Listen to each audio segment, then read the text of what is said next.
ثبوت ہے نہ دلیل ہے، میرے ساتھ رب جلیل ہے، تیرا نام کتنا مختصر،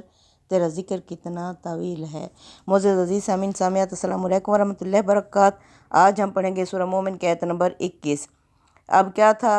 یہ مکہ کے سردار جو تھے اللہ کے رسول صلی اللہ علیہ وسلم کو جھٹلا رہے تھے۔ اللہ فرما رہے ہیں کیا ان کے پاس ان لوگوں کی خبریں نہیں پہنچیں؟ کیا ان لوگوں نے سیر کر کے ان کا انجام نہیں دیکھا؟ یہ بھی وہی کام کر رہے ہیں، انہی کی طرح ضد اور ہٹ درمی میں پڑے ہوئے ہیں۔ تو چلتے ہیں ہم آیت کی طرف۔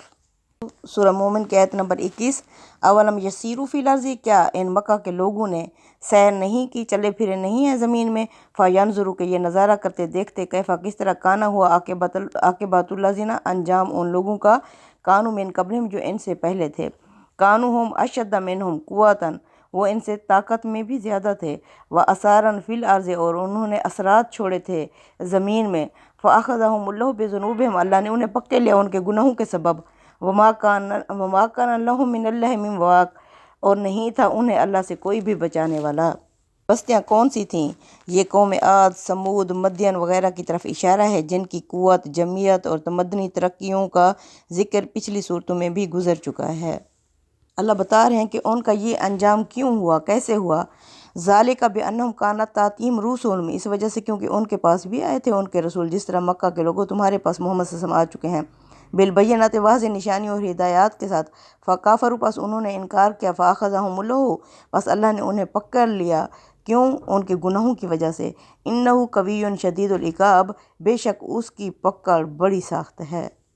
آگے آیت نمبر 23 میں اللہ فرما رہے ہیں وَلَقَدْ أَرْسَلْنَا مُوسَىٰ بِآيَاتِنَا، اسی طرح ہم نے بھیجا تھا موسیٰ کو بھی اپنی نشانیوں کے ساتھ، وَسُلْطَانٍ مُبِينٍ، اور کھلم کھلا سند یعنی دلائل اور اختیار کے ساتھ، إِلَىٰ فِرْعَوْنَ، فرعون کی طرف، وَحَامَانَ، اور حامان کی طرف، وَقَارُونَ، اور قارون کی طرف، فَقَالُوا سَاحِرٌ كَذَّابٌ، انہوں نے کہا تھا موسیٰ علیہ السلام کو جھوٹا جادوگر ہے، نعوذ باللہ۔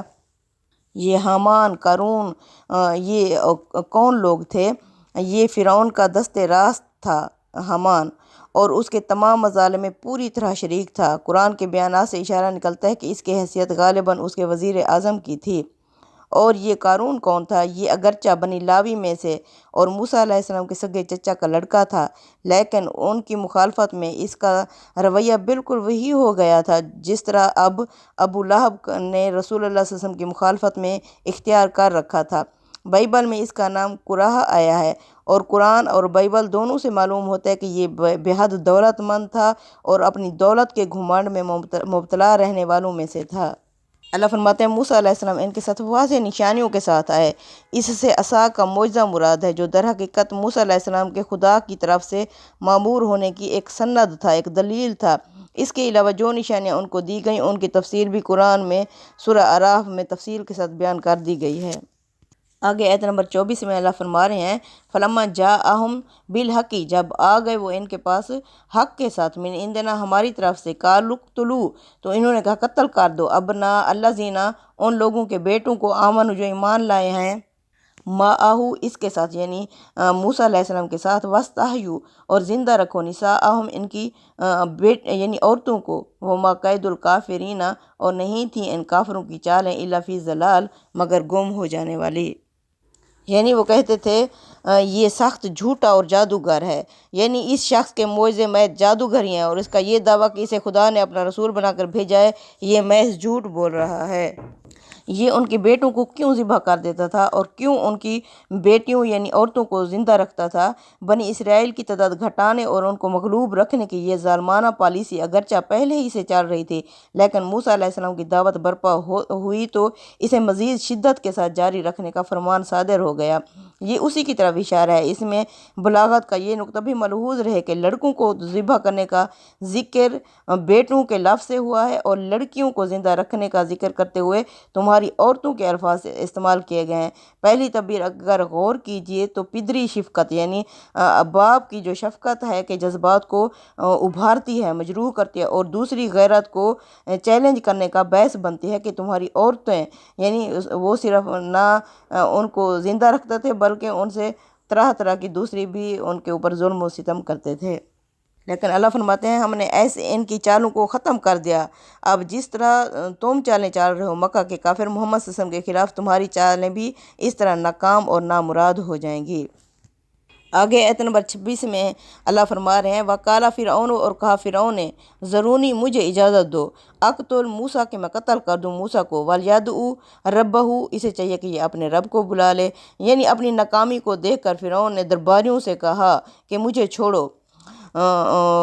کہ میں اس موسیٰ کو قتل کیے دیتا ہوں۔ کس لیے؟ انی اخاف، مجھے خوف ہے، ان یبدلا کہ یہ بدل دے گا، دینکم تمہارے دین کو، تمہارے طریقے کو، او ان یظہرا یا یہ ظاہر کر دے گا، فی الارض فساد زمین میں فساد برپا کر دے گا۔ وقالا موسیٰ، اور کہا موسیٰ نے انی عوذت بربی میں پناہ مانگتا ہوں اپنے رب سے، وربکم اور تمہارے رب سے، من کل متکبر ہر متکبر انسان کے، لا یؤمن بیوم الحساب وہ جو حساب کے دن پر امید نہیں رکھتے، میں ان سب سے اللہ کی پناہ لیتا ہوں۔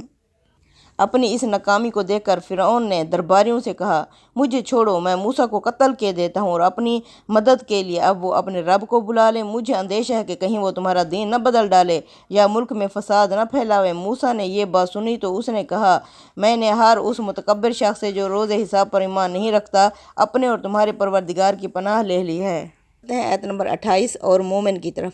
وَقَالَ رَجُلٌ مُؤْمِنٌ، اور کہا اس مومن آدمی نے، من آل فرعون جو فرعون کی قوم کا تھا، یکتم ایمانہ جس نے اپنے ایمان کو چھپا رکھا تھا، اتقتلون اس نے کہا کیا تم قتل کر ڈالو گے،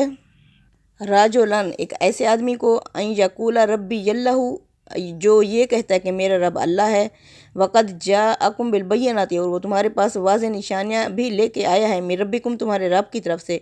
وَإِن یَکُ کاذبًا اگر وہ جھوٹا ہوا، فَعَلَیہِ کاذبُہ تو اس کی جھوٹ کا اثر خود اس کی اپنی ذات پر ہی پڑے گا، وَإِن یَکُ صَادِقًا اگر وہ سچا نکلا، یُصِبْکُم بَعْضُ الَّذِی تو تمہیں پہنچ جائے گی وہ، یعدکم جس سے یہ تمہیں ڈرا رہا ہے وہ، ان اللہ لا یہدی بے شک اللہ نہیں ہدایت دیتا، من ہوا مسرف کذاب اسے جو حد سے گزرا ہوا جھوٹا ہو، اللہ ایسے شخص کو ہدایت نہیں دیتا۔ یہی موقع تھا کہ فرعون کے خاندان میں سے ایک بندہ مومن نے جو اپنے ایمان کو چھپائے ہوئے تھا، یہ بندہ مومن یہ اسی بندہ مومن کا ذکر ہے جس کے بارے میں سورہ یاسین کی آیت نمبر 14 میں فرمایا اللہ نے پھر ہم نے ایک تیسرے سے اپنے 2 پیغمبروں کی مدد کی، یہ شاہی خاندان کے ایک فرد تھے لیکن ان کی ہمدردیاں شروع ہی سے حضرت موسیٰ کے ساتھ تھیں، چنانچہ سورہ قصص میں ہے کہ جب ان کے ہاتھوں اتفاقاً ایک قبطی کا قتل ہو گیا تو یہی شخص دوڑتے ہوئے آئے اور موسیٰ علیہ السلام کو اعیان حکومت کے برے ارادوں سے آگاہ کیا، اور مصر سے نکل جانے کا مشورہ بھی اسی مومن شخص نے ہی دیا تھا۔ اس بندہ مومن نے اپنے ایمان کو کیوں چھپا رکھا تھا؟ اس کی وجہ غالباً یہ تھی کہ اس وقت وہ ایمان کے اظہار کو خود موسیٰ علیہ السلام اور ان کی دعوت کے مصالحے کے خلاف سمجھتے تھے، لیکن جب انہوں نے دیکھا کہ فرعون اب ان کے قتل کے در پہ ہو رہا ہے تو انہوں نے مصلحت کی نقاب اتار کر پھینک دیے اور یہ تقریر کرنے کے لیے کھڑے ہو گئے۔ اس نے کہا کیا تم ایک شخص کو محض اس بنا پر قتل کر دو گے کہ وہ کہتا ہے کہ میرا رب اللہ ہے، حالانکہ وہ تمہارے پروردگار کی طرف سے تمہارے پاس نہایت واضح نشانیاں لے کر آیا ہے۔ ایک ہی فقرے میں انہوں نے فرعون اور اس کے اعیان کے سامنے کئی حقائق رکھ دیے۔ اس موقع پر استاد امام امین احسن اصلاحی لکھتے ہیں ایک تو یہ کہ اللہ ہی کو اپنا رب ماننا ایک ایسی واضح حقیقت ہے کہ اس میں کسی اختلاف کی گنجائش ہی نہیں ہے، اگر کوئی شخص یہ کہتا ہے تو وہ ایک نہایت روشن حق کا اظہار کر رہا ہے جس پر وہ تائید اور تحسین کا سزاوار ہے، نہ کہ قتل کر دینے کا۔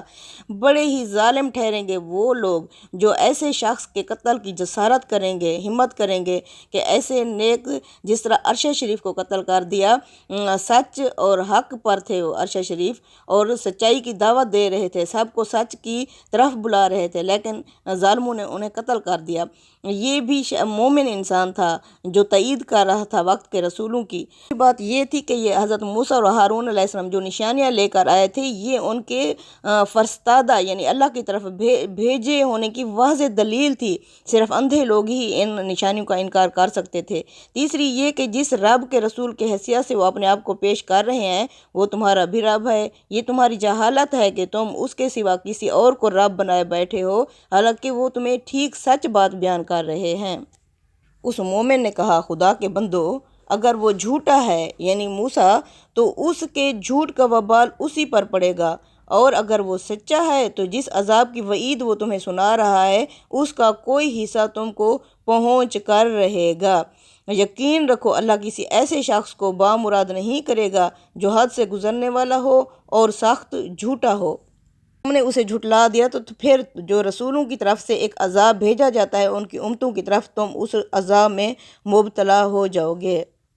آگے آیت نمبر 29 میں اس مومن شخص نے کہا یا قومی لکم ملک الیوم ظاہرین فی الارض، اے میری قوم کے لوگو آج تمہاری بادشاہت ہے اور تمہارا اقتدار ہے زمین میں۔ فمن ینصرون من باس اللہ، پس کون ہماری مدد کرے گا اللہ کے عذاب سے؟ ان جاءنا، اگر وہ ہمارے پاس آ گیا۔ کالا فرعون، اس پر کہا فرعون نے ما اریکم، میں تمہیں نئی رائے یا مشورہ دے رہا الا ما ارا، مگر وہ جو مجھے سوجھ رہی ہے،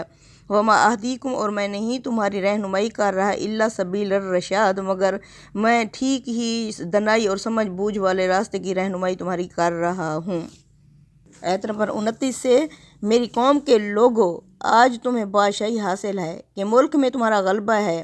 لیکن اگر خدا کا عذاب ہم پر آ گیا تو مجھے بتاؤ کہ کون ہے جو اس کے مقابل میں ہمارے فرعون ما اریکم، فرعون نے کہا کہ میں نہیں تمہیں رائے یا مشورہ دے رہا، یعنی فرعون نے اس مومن بندے کی بات کو کاٹ کر کہا۔ فرعون نے یہ بات ان کی کیوں کاٹی؟ اس موقع پر استاد امام امین احسن اصلاحی لکھتے ہیں اس بے جا مداخلت سے معلوم ہوتا ہے کہ اس نے یہ اندازہ ہی کر لیا تھا کہ اس مرد مومن کی تقریر بغیر کسی مداخلت کے جاری رہی اس سے تو اس کے بہت سارے درباری متاثر ہو جائیں گے، اس وجہ سے ہوشیار سیاسی لیڈروں کی طرح اس نے اپنی نیک نیتی اور ثابت رائے اور مصلحت اندیشی کی دھونس جمانے کی کوشش کی اور بیچ میں خلل ڈالا۔ آگے آیت نمبر 30 میں وقال الذی آمن، اور کہا اس شخص نے جو ایمان لا چکا تھا یا قومی، اے میری قوم انی اخاف، بے شک مجھے خوف ہے، علیکم تمہارے بارے میں مثل یوم الاحزاب، ویسا ہی جیسا عذاب لشکروں پر آیا، مثل داب قوم نوح، جیسا کہ قوم نوح پر آیا، و عاد، قوم عاد پر آیا، و ثمود، اور قوم ثمود پر آیا، والذین من بعدہم، اور وہ جو ان کے بعد امتیں اٹھیں ان پر آیا، وما اللہ یرید ظلما للعباد، اور اللہ نہیں چاہتا اپنے بندوں پر ظلم کرنا۔ و یا قومی، اور اے میری قوم انی اخاف، مجھے خوف ہے، علیکم تمہارے بارے میں یوم التناد، اس آہو بقا والے دن سے، یوم تولون مدبرین، جس دن تم مارے پھرو گے، مالکم نہیں ہوگا تمہارا من اللہ من عاصم، اللہ سے بچانے والا کوئی بھی، ومن یضلل اللہ، جس کو بھی گمراہ کر دے اللہ، فما لہ من ہاد، اور کوئی بھی نہیں ہے اس کو ہدایت دینے والا۔ کہا اس شخص نے جو ایمان لایا تھا، اس مداخلت کی پرواہ نہیں کی اور بات جاری رکھتے ہوئے کہا میری قوم کے لوگو تم نے موسیٰ کو قتل کرنے کی کوشش کی تو مجھے اندیشہ ہے کہ تم پر بھی اسی طرح کا دن کا عذاب نہ آ جائے، اس سے پہلے بہت سارے گروہوں پر آ چکا ہے، اور وہی حال نہ ہو جیسا کہ نوح کی قوم کا ہو، عاد کا ہوا، ثمود کا ہوا، اور ان لوگوں کا حال ہوا جو ان کے بعد ہوئے، اس لیے کہ رسولوں کی تکذیب کے بعد وہ اسی کے مستحق تھے۔ حقیقت یہ ہے کہ اللہ اپنے بندوں پر کسی طرح کا ظلم کرنا نہیں چاہتا۔ یعنی ان قوموں کا حوالہ جو اللہ نے دیا ہے اس سے معلوم ہوتا ہے کہ یہ سب قومیں فرعون سے پہلے ہو چکی تھیں اور ان کے حالات بھی اس عہد کے لوگوں کے لیے معلوم اور معروف اور جانے بوجھے تھے اور مشہور تھے۔ اس مومن کی تقریر تو جاری رہے گی، اگلے سبق میں ہم دیکھیں گے کہ آگے اس مومن نے کیا کہا۔ صدق اللہ العظیم، تقبل منا انک انت السمیع العلیم وتب علینا انک انت التواب الرحیم، آمین۔